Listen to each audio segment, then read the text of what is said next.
ಓಂ ಓಂ ನಮೋ ಬ್ರಹ್ಮಾದಿಭ್ಯೋ ಬ್ರಹ್ಮವಿದ್ಯಾ ಸಂಪದಾಯ ಕರ್ತೃಭ್ಯೋ ಮೋಷಋಷಿಭ್ಯೋ ನಮೋ ಮಹದ್ಭ್ಯೋ ನಮೋ ಗುರುಭ್ಯಃ ಸರ್ವೋಪಪ್ಲವರಹಿತಃ ಪ್ರಜ್ಞಾನಘನಃ ಪ್ರತ್ಯಗರ್ಥೋ ಬ್ರಹ್ಮೈವಾಹಮಸ್ಮಿ. ನಮಸ್ಕಾರ. ಯಹ ಪ್ರತ್ಯಗಾತ್ಮ ಈಶ್ವರ ಭಾವೇನ ನಿರ್ದಿಷ್ಟಃ ಸ ಸರ್ವಾತ್ಮ ಇತ್ಯೇತತ್ ದರ್ಶಯತಿ. ಯಾವ ಪ್ರತ್ಯಗಾತ್ಮನನ್ನು ಈಶ್ವರ ರೂಪನೆಂದು ತಿಳಿಸಲಾಯಿತೋ ಅವನು ಸರ್ವಾತ್ಮನು ಎಂಬುದನ್ನು ತಿಳಿಸ್ತಾನೆ. ಅಂದರೆ ಹಿಂದೆ ಯಾವ ಜೀವ ಅನ್ನೋದನ್ನು ನಾವು ಪ್ರತ್ಯಗಾತ್ಮ ಅಂತ ಹೇಳ್ತೇವೋ ಅಂತಹ ಜೀವನೇ ಪರಮಾತ್ಮನಾಗಿದ್ದಾನೆ.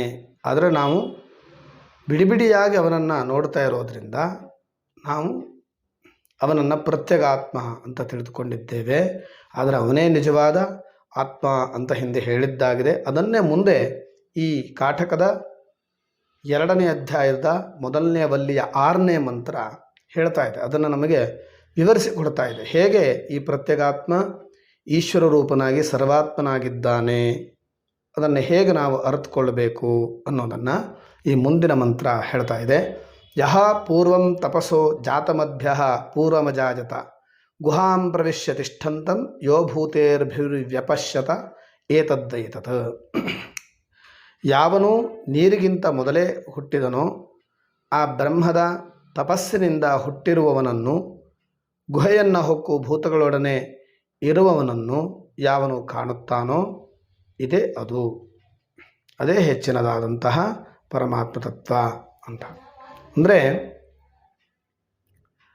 ಯಾವನು ನೀರಿಗಿಂತ ಪಂಚಭೂತಗಳಿಗಿಂತ ಮೊದಲೇ ಹುಟ್ಟಿದ್ದಾನೋ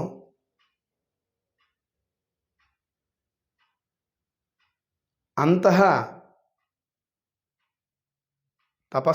ಯಾರ ತಪಸ್ಸಿನಿಂದ ಆತ ಹುಟ್ಟಿದ್ದಾನೋ ಅಂಥವನು ಎಲ್ಲ ಭೂತಗಳ ಗುಹೆಯೊಳಗೆ, ಹೃದಯದ ಗುಹೆಯೊಳಗೆ ಹೊಕ್ಕು ಇರ್ತಾನೋ ಅಂತಹ ಹಿರಣ್ಯಗರ್ಭನನ್ನು ಯಾವನು ಕಾಣ್ತಾನೋ ಅವನು ಆತ್ಮನನ್ನು ಹೊಂದುತ್ತಾನೆ ಅಂತ ಈ ಮಂತ್ರದ ಅರ್ಥ. ನಮಸ್ಕಾರ. ಓಂ